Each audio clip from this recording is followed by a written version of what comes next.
मुद्दा नहीं है, इसलिए जातियां प्रमुख रूप से सामने आ कुछ रही हैं। जातियां ये फलानी पार्टी की हैं, कुछ जातियां ये इस पार्टी की हैं, पर अब उसमें भी दरारें आ गई हैं क्या, आती दिख रही हैं क्या? नहीं, दिखाई दे रही हैं। जैसे अभी मायावती जी के साथ बीएसपी का जिक्र किया, तो जो जाटा वोट बैंक का अभय जी भी जिक्र कर रहे थे, तो वो आज सिर्फ उनके साथ नहीं है ना, भारतीय जनता पार्टी के पास जितना वोट बैंक दलितों का आया है उसका मेजर हिस्सा तो मैं पहले चरण के आधार पर सवाल पूछ रहा हूँ। पहले चरण के हिसाब से मुझे लग रहा है कि कुछ दरारें हुई हैं। बिल्कुल एकदम ये कह देना कि इसी तरह से अब जाति के आधार पर पूरा वोट डाला जा रहा है या चुनाव होगा, ऐसा नहीं है, लेकिन दरारें उसमें दिखाई दे रही हैं जो 2019 के चुनाव में नहीं दिख रही थी। ये सीमेंट लग गया था उस पर। 2019 के चुनाव में वो सीमेंट लगा हुआ, सीमेंट प्लास्टर वाली बड़ी अच्छी एनालॉजी। हाँ, तो वो उस प्लास्टर टूट रहा है ना। आजकल नए ऐड आते हैं ना, आपने देखा होगा, वो ऐसा प्लास्टर लगाए जो लंबा समय तक चले। हाँ। तो वो प्लास्टर थोड़ा कमजोर था और उसमें दरारें आ रही हैं और वो जातियां ये थोड़ा सा दरारें निकल कर आ आने रही वाले हैं, 6 आगे चरणों बढ़ रही में हैं। और बढ़ती दिखाई देंगी क्या विनोद आपको? देखिए, पहली तो एक जो ये बड़ा सियासी मिथ क्रिएट किया जाता है कि बीएसपी का सारा वोट बीजेपी को चला गया है। बीएसपी का 19-20% वोट, 19.5-20% वोट था, उसमें 13% वोट रह गया विधानसभा चुनाव में। हाँ। और उस वोट में मुसलमान भी था, उस वोट में अति पिछड़े भी थे, उस वोट में दलित भी थे। अति पिछड़ों का एक बड़ा तबका 2022 में समाजवादी पार्टी के साथ भी गया है। दलितों मुसलमानों का हिस्सा समाजवादी पार्टी के साथ गया है, जो जाके उनका वोट 36-37% हुआ। 13% जो वोट बचा है बीएसपी का, उसमें आज भी सबसे ज्यादा संख्या दलितों की है और जाटुओं की है। तो ये मानना कि पूरा का पूरा बीजेपी ने ले लिया, ऐसा कर लिया, मैं इससे सहमत नहीं हूँ। उस थ्योरी से कुछ गया होगा, लेकिन ऐसा। और मायावती का जो आधार, मायावती अपना वोट ट्रांसफर कराने की क्षमता इसलिए रखती थी कि जब प्री पोल गठबंधन मायावती करती रही है, ऐसा नहीं किया उन्होंने। 1993 में बीएसपी ने मुलायम सिंह से किया था, 1996 में कांग्रेस से किया प्री पोल गठबंधन, और 2019 में फिर अखिलेश से प्री पोल गठबंधन किया। बीजेपी से कभी प्री पोल गठबंधन नहीं किया, बीजेपी से हमेशा पोस्ट पोल गठबंधन किया। तो मायावती जानते हैं कि बीजेपी से प्री पोल गठबंधन में उनका नुकसान है, इसलिए उन्होंने हमेशा गैर बीजेपी पार्टियों के साथ प्री पोल गठबंधन किया और उसका फायदा भी उनको मिला। 93 में जब बीएसपी की ताकत जो बढ़ी, वो उस गठबंधन की वजह से बढ़ी। 2007 उसका पीक था बीएसपी का, उसके बाद वो ढलान पे है। ठीक है, हमारे पास बस 1.5 मिनट का ही समय बचा है। 1 मिनट। मनोज, क्या अगले आने वाले 6 चरणों में ये जाति का खेल और बढ़ता दिखाई देगा या अपवाद है पहला चरण?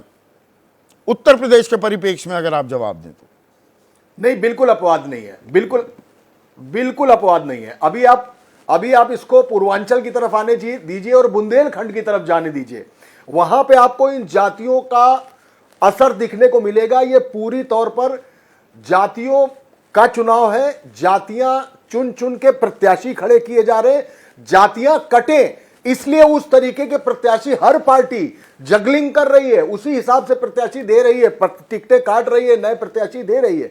आपको जहां से सबसे ज्यादा सीटें आती हैं, जहां से राम मंदिर का मुद्दा उठा है, जिस पर अभी भी एक कि राम मंदिर बन गया है, ये एक राम मंदिर के मुद्दे की गूंज नहीं सुनाई दे रही है चुनाव के लिए। जातियों का इस तरह से उभरना, मतलब उनकी चर्चा फिर से हो जाना, क्या ये प्राण प्रतिष्ठा का मामला उसकी जितनी उम्मीद कर रहे थे चुनावी लहर में तब्दील करने की बीजेपी, क्या वो नहीं हो पा रही है?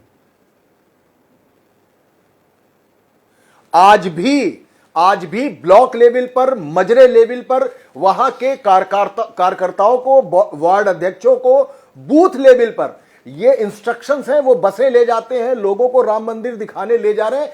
वजह, उसके पीछे की वजह है कि इन जातियों, जो कि जातियों पर ही चुनाव हो रहा है, हाँ। इन जातियों को फिर किसी तरीके से, वो मुफ्त का राशन अलग बात, इन जातियों को फिर किसी तरीके से धर्म के चोले में लाया जा सके और इस प्राण प्रतिष्ठा में अपनी सीट प्रतिष्ठा ज्यादा से ज्यादा स्थापित की जा सके। बहुत ही बेहतरीन तरीके से आपने ये पुट किया है, प्राण प्रतिष्ठा और सीट प्रतिष्ठा।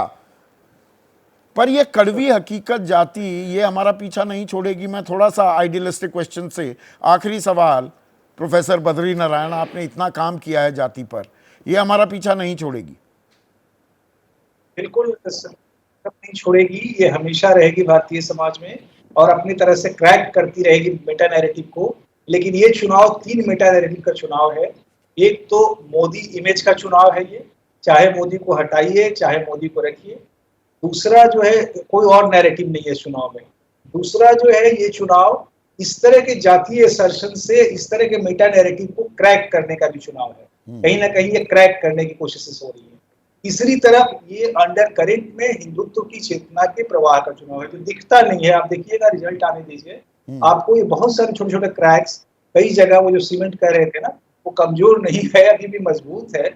और वो सबसे बड़ा इमेज बेनिफिशियरी, मैंने जब ये राम जन्मभूमि का इनॉग्रेशन हुआ था उसी समय हमने संदीप जी ने एक्सप्रेस में लिखा था कि राम जन्मभूमि कोई एजेंडा नहीं बनाने जा रही है इस चुनाव में, एजेंडा मोदी इमेज और बेनिफिशियरी कॉन्शियसनेस होगा।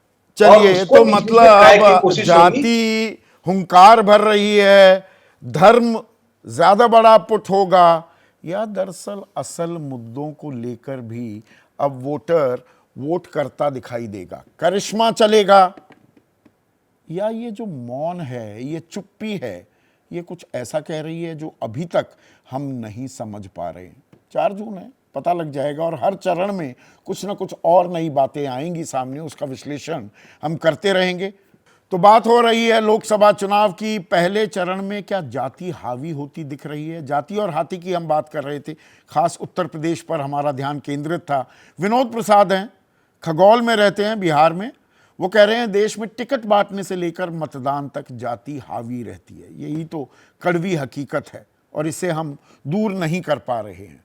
और सक्षम नौटियाल हैं, देहरादून में रहते हैं, उनका कहना है बीएसपी का कोर वोटर वापस आ गया तो बड़े बड़े नेताओं की हार होगी। खेल बदल जाएगा क्या, या इंतजार करें? इंतजार तो हम करेंगे, हम भविष्यवक्ता कतई नहीं है। आज इतना ही, नमस्कार।